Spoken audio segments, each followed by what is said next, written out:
भव्यात्माओं, लोकानुप्रेक्षा के अब अगली गाथा की तरफ हम लोग चलते हैं।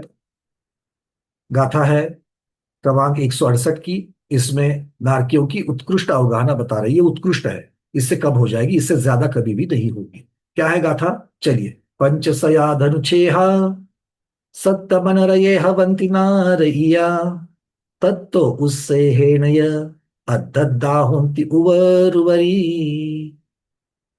क्या कह रहे देखो। सत्तमनरये, सातवें नरक में। सत्तव नरये, सत्तम नरये, सातवें नरक में क्या है? पंचसयाधनुच्छेहा।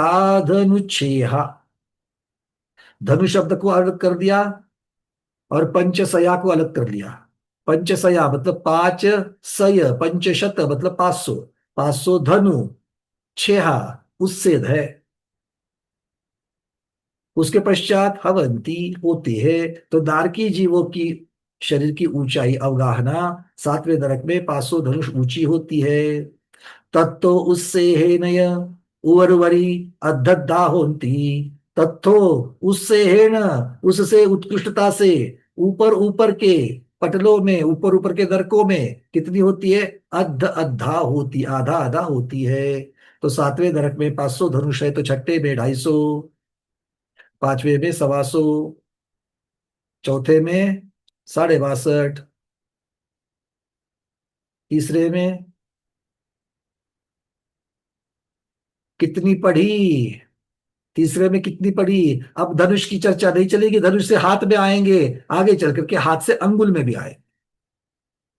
ठीक है, समझ में आ गई बात? इसीलिए अब चल रहा है हमको शुभचंद्र महाराज के चरणों में बैठ करके कि वो कैसे इस चीज को समझा रहे हैं। और एक बहुत सुंदर बात आज हम लोगों को पढ़ने के लिए मिलेगी। आज तक हम धनुष को धनुष इस एक नाम से ही जानते थे। यहाँ पर टीका में, संस्कृत में, शुभचंद्र महाराज ने धनुष शब्द के लिए अलग अलग शब्दों का प्रयोग किया है। देखो कैसे सुंदरता से किया है, देख लेते हैं। पंचशत धनुच्छेदः सप्तमनरके भवन्ति नारकः ततः उत्सेदेन च अर्धार्धा भवन्ति उपर्युपरि। सप्तम नरके माधव्याम।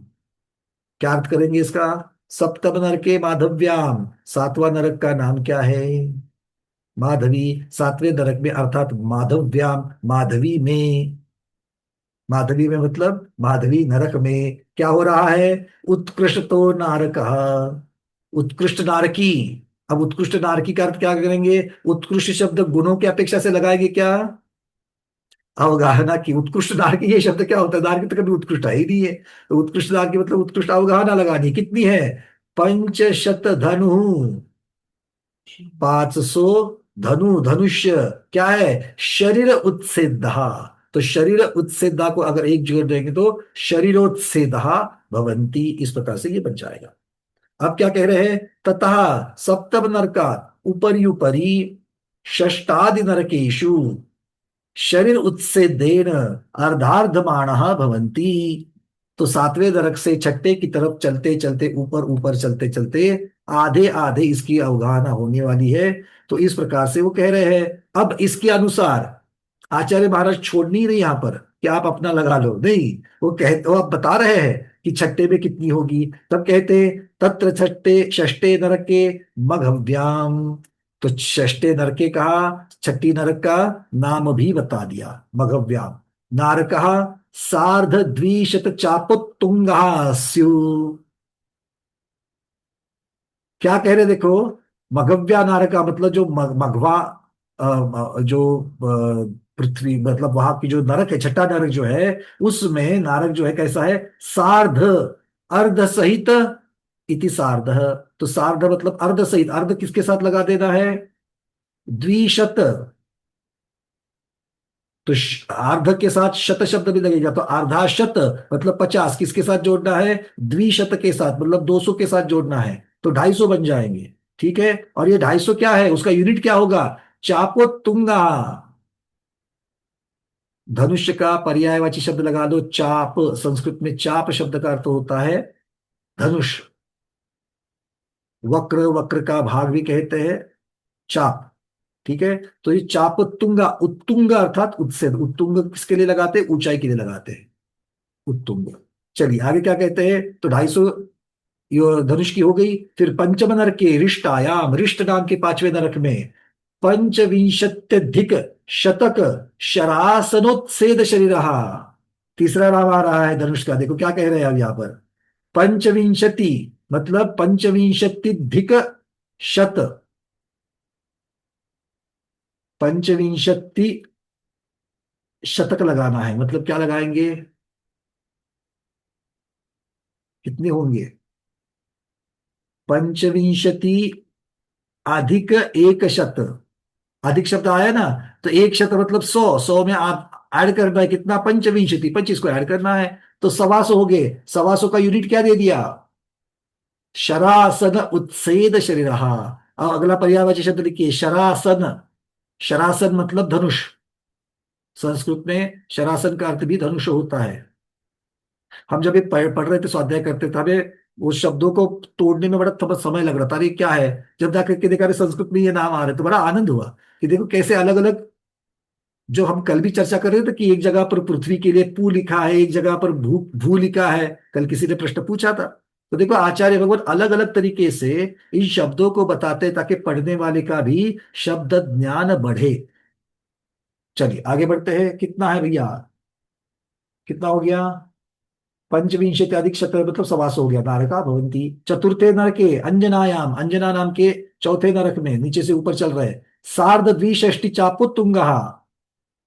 कितना करना है, सार्ध द्विषष्टि, द्विषष्टि मतलब 62, और सार्ध अर्ध करना है, अर्ध मतलब आधा लगा दो उसको, क्योंकि आगे शत वगैरह कुछ नहीं है। तो 62 और आधा 62.5 हो जाएगा। 62.5 मतलब वहां पर लिखा है देखो टीका में, 125/2, 125/2 62.5 हो जाते हैं। तो 62.5 चापोत्तुंगा, चापो मतलब फिर से धनुष, धनुष है, इतने उत्तुंग है।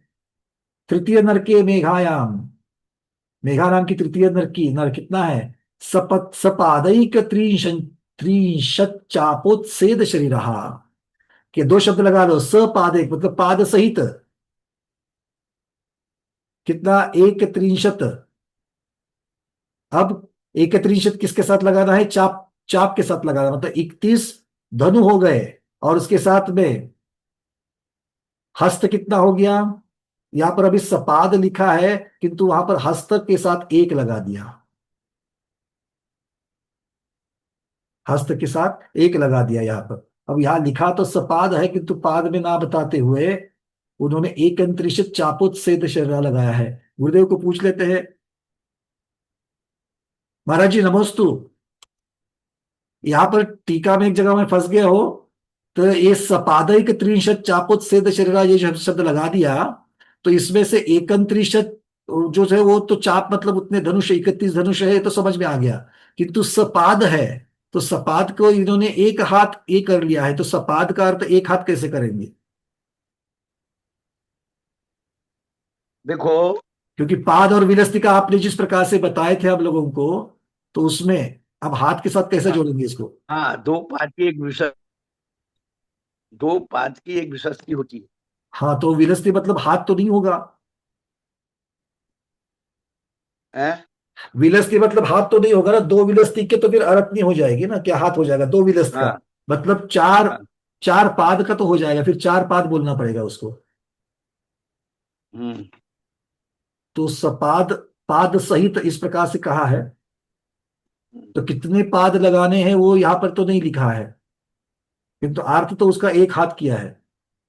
अभी क्या बीच में आपका ये लाइट गुल हो गई थी, इधर से आपका कनेक्ट टूट गया कोई बात नहीं, बट गुरुदेव यहाँ था। पर हम संस्कृत का मैं हिंदी सही करना चाहता हूँ उस शब्द की।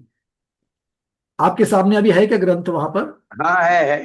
हाँ गुरुदेव देखिए, 109 नंबर के पृष्ठ पर 168 हाँ। नंबर की आपका की टीका चल रही है, और तीसरे तीसरे लाइन में है तृतीय नरक, क्योंकि एक एक नरक में वो आधे आधे हाँ, करते जा किन्नर रहे के हैं। मृगायाम हाँ सपाद एक त्रिंशत चाप तो चाप का अर्थ तो धनुष हो गया, वो तो ठीक है, उत्सेद शरीर ये भी ठीक है, एकंत्रिश मतलब 31 धनु होगा ये भी ठीक है। आगे उन्होंने लिखा भी है धनु 31 और हस्त एक लिखा है, तो ये सपाद का एक कैसे करेंगे।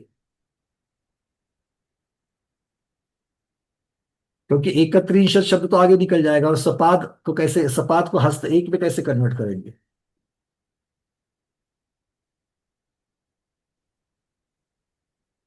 अगर 62.5 धनुष है, 62.5 धनुष का अगर आधा करेंगे तो उसमें से 62 धनुष के तो 31 हो गए, और आधा धनुष जो है, अच्छा, आधा आधा धनुष जो होता है, एक धनुष में 4 हाथ होते हैं, तो आधा धनुष में हम्म। तो 2 हाथ होंगे, और 2 हाथ का आधा करेंगे तो 1 हाथ, 1 हाथ सही होता है। किंतु शब्द उन्होंने हम्म। फिर सपाद क्यों लगा दिया यहाँ पर? सहस्त्र, सहस्त्र लगाते तो अच्छा होता।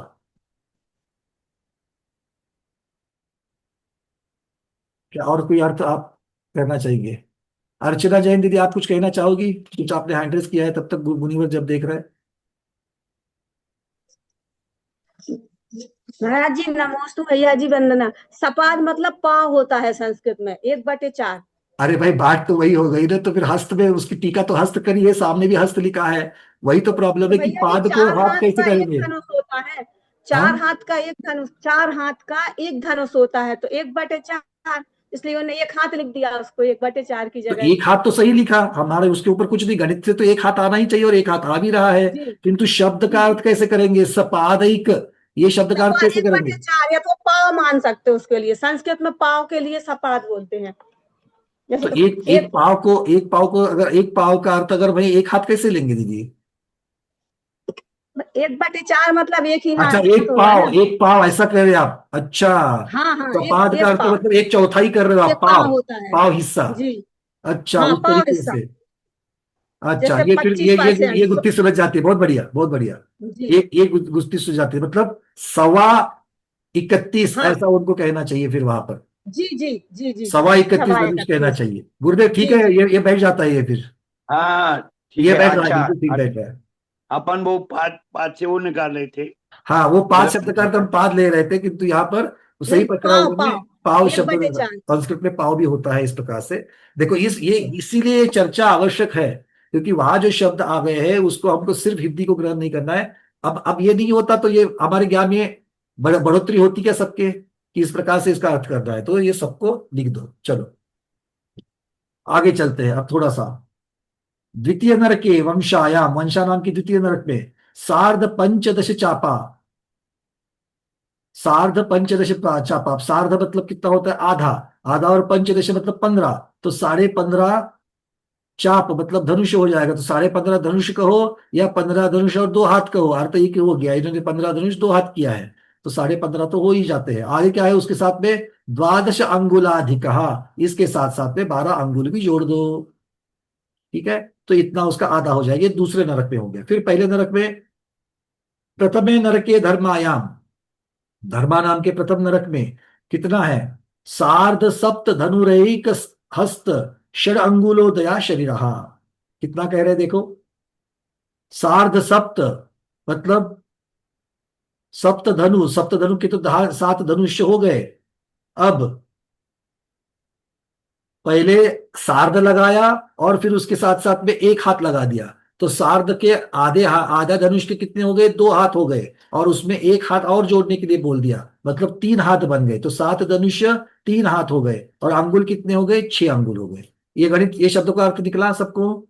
हाथों में उन्होंने बंटवारा कर दिया, यहां पर पहले सार्ध बोल करके धनुष का आधा कर लिया, तो 2 हाथ मिल गए, और उसमें 1 हाथ जोड़ने के लिए आगे कह दिया, तो इस प्रकार से ये 3 हाथ हो जाएंगे अधिक बोल करके।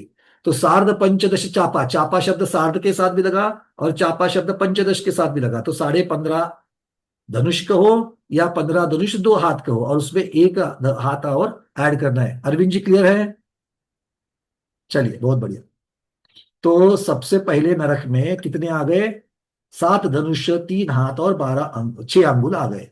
तथा त्रैलोक सारे पटलम प्रति नारकाणाम शरीरोत्सेदेहा।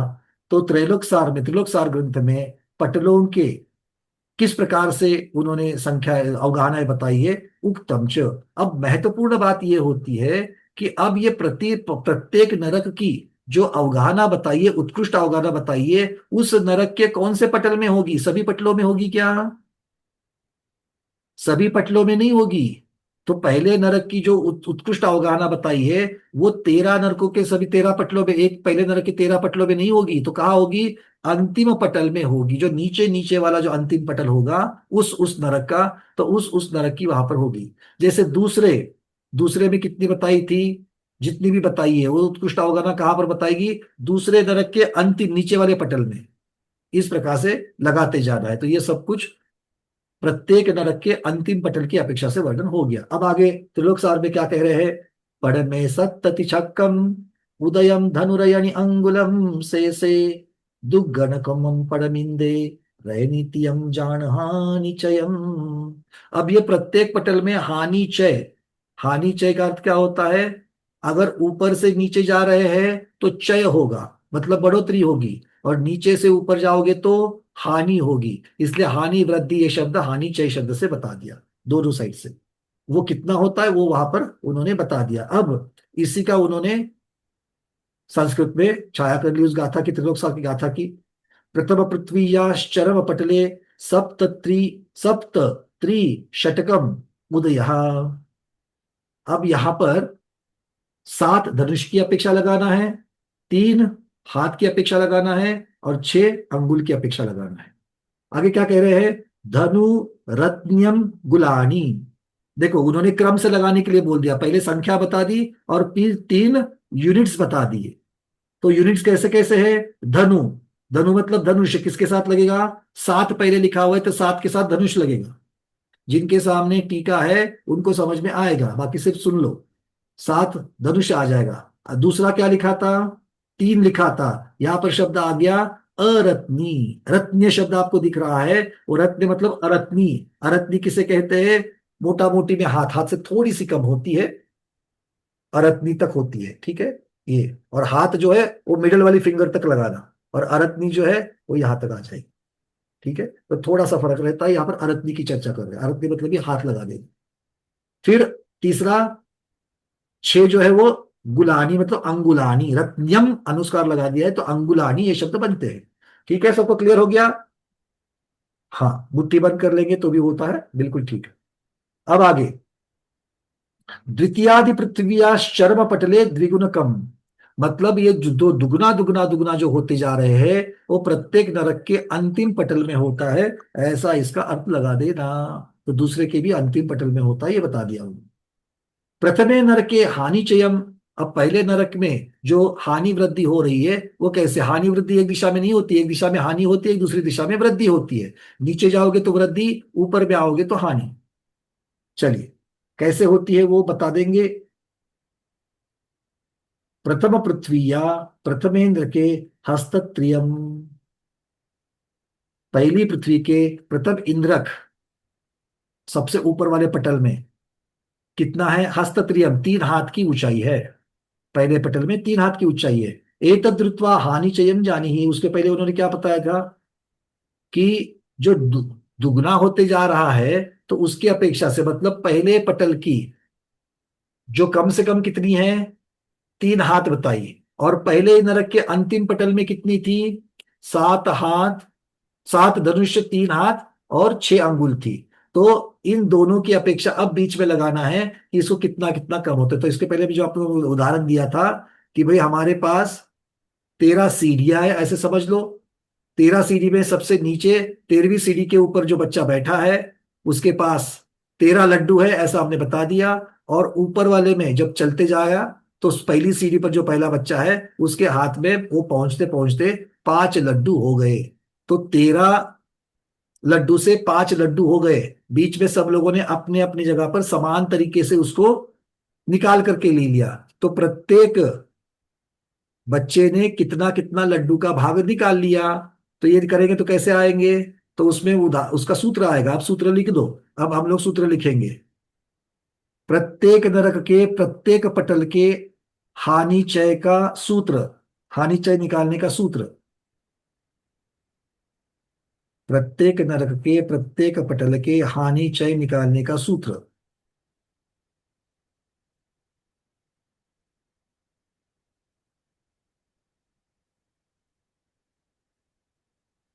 अंतिम पटल की ऊंचाई माइनस प्रथम पटल की ऊंचाई,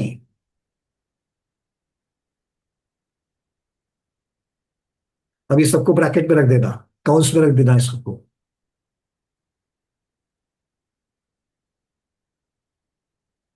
अब इसको क्या करना है, इसको भाग लगाना है। कितने से भाग लगाएंगे, अब इसको भाजित करो, भाजित के लिए लाइन लगा दो नीचे, फिर से ब्रैकेट में लिखना है कुल पटलों की संख्या, कुल पटलों की संख्या -1 उन्हें 1।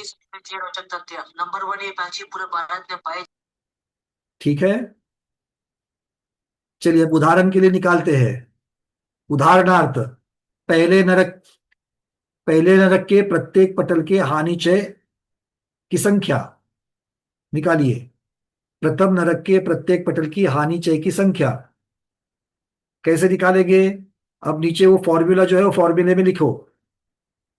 कैसे लिखेंगे, कौन बताएगा, डॉक्टर मैना दीदी?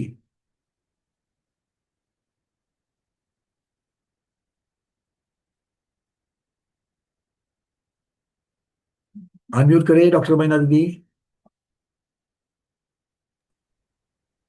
एक मिनट, कहाँ गया वीडियो आपका? चलो ठीक है, तब तक बीन में विजय लक्ष्मी दीदी आप बताओ, अनम्यूट कर लो। अरे ये रहा ना। हाँ हो गया, हो अंतिम गया। पटल की एक मिनट, ऊंचाई। एक मिनट को विजय लक्ष्मी दीदी, आपको मैं दूसरी चीज पूछता हूँ पहले। डॉक्टर मैना दीदी आप पहले पूर्ण करो। हाँ, प्रथम नरक के अंतिम पटल की ऊंचाई तो 7 हाथ। लिख दो वहां पर 7 हाथ। 7 हाथ है क्या, 7 धनुष है? 7 धनुष, सॉरी 7 हाँ, धनुष 7 3 हाथ। धनुष। धनुष के लिए ध लिखो, 7 ध।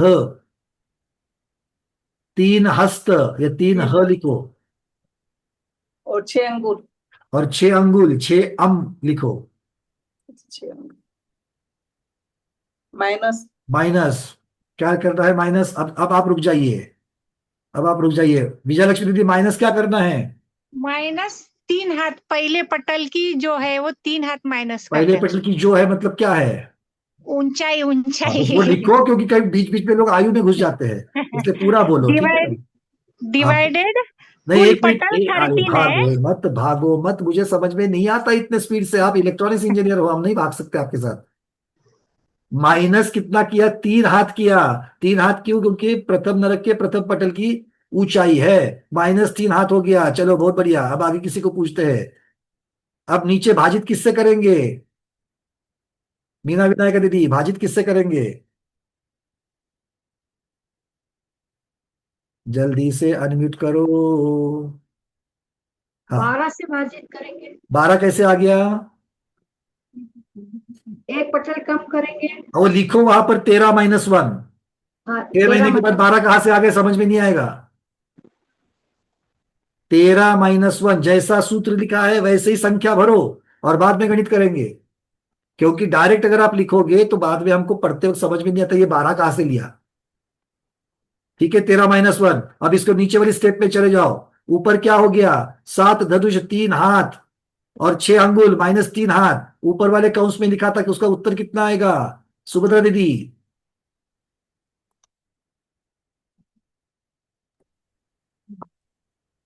वंदना भैया जी। हाँ दीदी बोलो।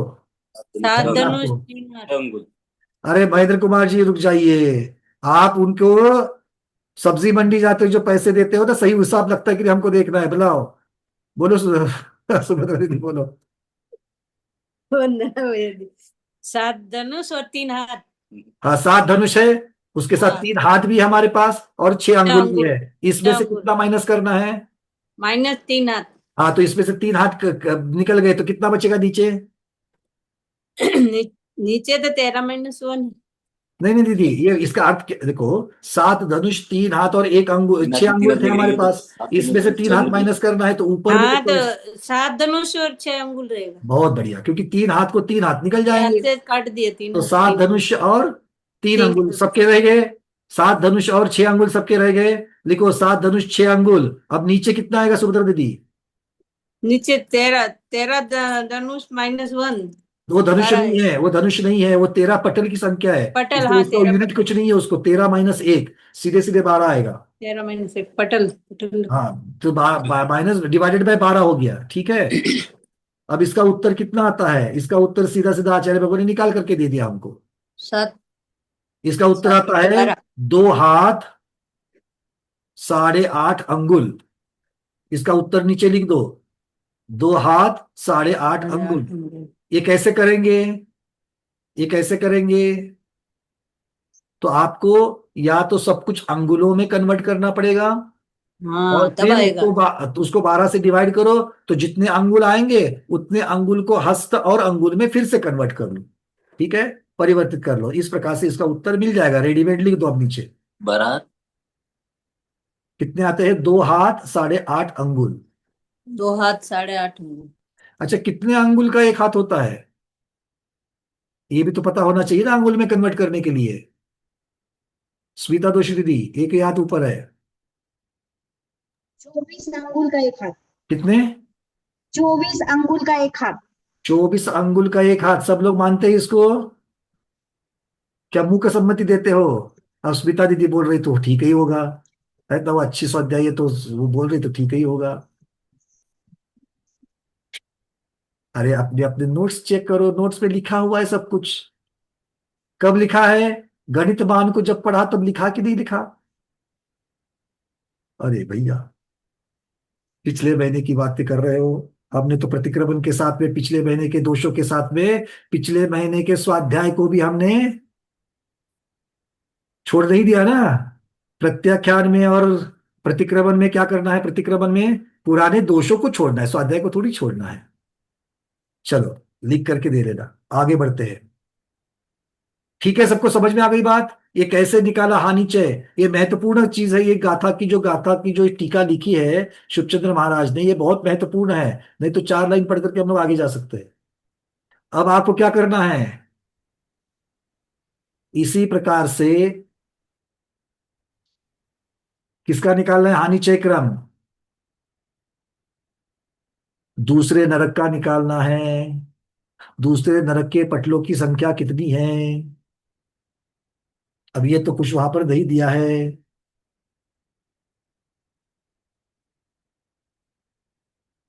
दूसरे नरक के पटल की संख्या, पूर्णिमा दीदी।